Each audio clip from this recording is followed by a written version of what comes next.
오늘 말씀은 사무엘 하세의 마지막 부분 24장 15절에서 25절까지의 말씀을 보겠습니다.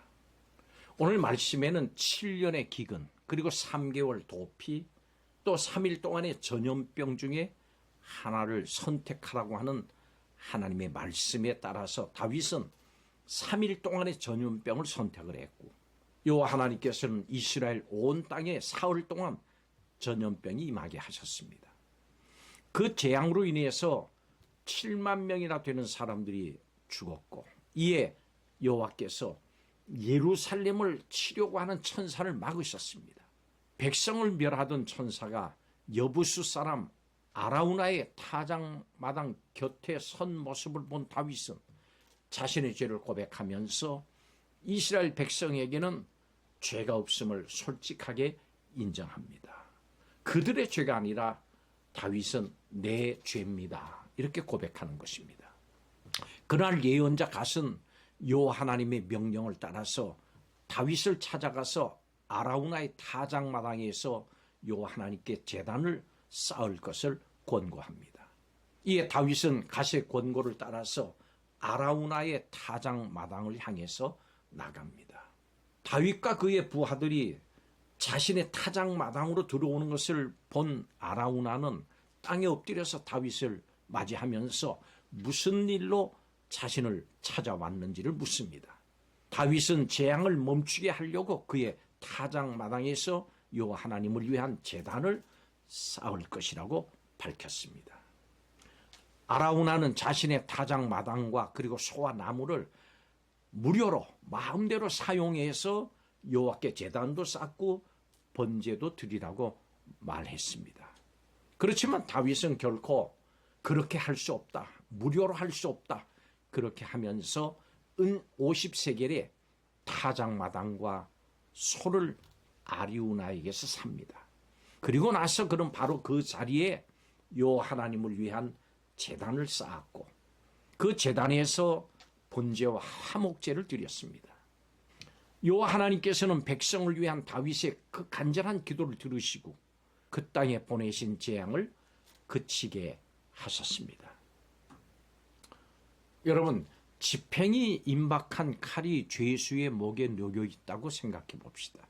이제 명령이 떨어지면 당장이라도 집행될 상황입니다. 그런데 혹시 이런 절체절명의 순간이 내 자신과는 상관이 없다고 생각됩니까? 이것은 오늘 이 시간 바로 우리의 상황이기도 합니다. 오늘 말씀을 통해서 우리에게 심판을 면케 하시는 하나님의 그 구원의 은혜를 살펴보겠습니다. 첫째로, 하나님께서는 사랑으로 진노를 멈추십니다. 이스라엘 전역에서 전염병으로 7만 명이 순식간에 죽었습니다. 이 맹렬한 하나님의 진노를 피할 수 있는 자가 없습니다. 이제 이 심판을 집행하는 천사가 예루살렘을 향해서 손을 들어서 멸하려고 합니다. 바로 그 찰나에 그 손이 멈췄습니다. 하나님께서 막으신 겁니다. 왜 하나님께서 이 진노를 그치시고 심판을 멈추게 하셨을까요? 그것은 바로 우리를 불쌍히 여기셨기 때문입니다. 하나님께서 우리를 불쌍히 여기신 겁니다. 이와 같이 하나님은 죄에 대해서 진노하십니다마는 긍휼을 베푸시고 또 한편 기다리시는 분이십니다. 하나님, 우리가 보혈을 의지해서 회개하기를 기다리십니다. 또 원하십니다. 하나님께서는 우리가 하나님의 긍휼에 힘을 입어서 회개하도록 이미 우리에게 은혜를 베푸셨습니다. 두 번째로, 하나님께서 대속의 은혜를 베푸셨습니다. 하나님의 진노를 멈추게 하는 것은 오직 예수님의 십자가 보혈을 의지하는 그것뿐입니다. 하나님, 우리가 의지하는 십자가 보혈을 보십니다. 하나님의 진노는 취소된 게 아닙니다. 그 진노가 예수 그리스도께 부어졌습니다. 바로 이 대속적인 죽음이 하나님의 해결책입니다. 아라우나의 타작마당은 이삭을 대신해서 양이 준비되었던 모리아산이고, 훗날 여호와 하나님께서 임재하시는 솔로몬 성전이 세워진 곳입니다. 또 그곳에서 우리의 구주 예수님의 십자가가 세워졌습니다. 우린 이런 대속의 은혜를 받은 사람들입니다. 우리는 하나님께서 베푸신 이 대속의 놀라운 은혜를 감사하면서 찬양합니다. 마지막 세 번째로, 오직 하나님의 말씀을 믿는 그 믿음만으로 구원을 받습니다. 예수 그리스도께서 우리를 위해서 십자가에 죽으신 것이 곧바로 우리의 죽음이 되는 것은 아닙니다. 우리의 죄가 예수님이 십자가에 달려 죽으신 그것으로 자동적으로 바로 해결되지 않습니다. 다윗의 경우를 봅시다. 다윗은 한사코 자신이 값을 지불하려고 했습니다.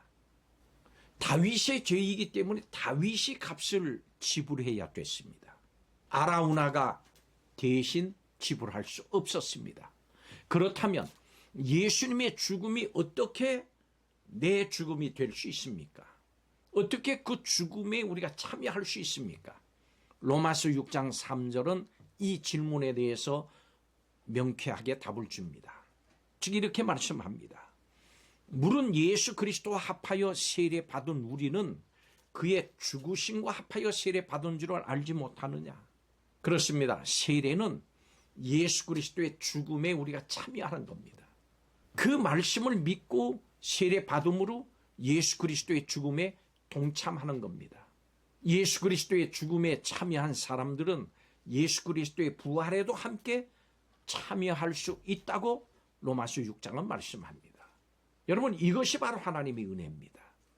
이렇게 믿음은 하나님의 말씀을 신뢰하는 겁니다. 말씀에 우리의 죄를 사함받는 방법이 선언됐습니다. 우리는 오직 하나님의 말씀을 믿는 믿음만으로 구원을 받습니다. 엄한 진노 앞에 도박하듯이 내 생명을 다른 어떤 것에도 걸지 마십시오. 오직 하나님의 말씀에서 내 자신의 구원의 근거를 찾으십시오. 오직 하나님의 말씀을 따라서 대속의 십자가를 믿는 믿음으로 사십시오. 말씀을 통해서 대속하신 하나님의 은혜가 날마다 넘쳐나는 것입니다. 하나님은 우리를 긍휼히 여기셔서 진노를 그치셨습니다.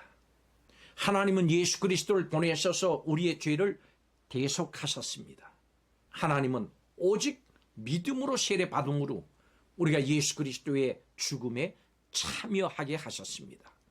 그러므로 성경은 이렇게 기록합니다. 믿고 세례를 받는 사람은 구원을 얻을 것이요. 기도하겠습니다.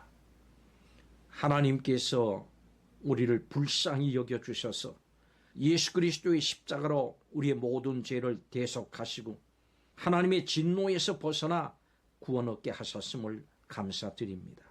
이 하나님의 말씀을 믿음으로 구원을 확신하고 어떤 세파 속에서도 흔들리지 않고 구원의 확신을 가지고 세상을 사는 성도들이 다 되게 하여 주시옵소서. 우리를 구원하신 예수 그리스도의 이름으로 기도하옵나이다. 아멘.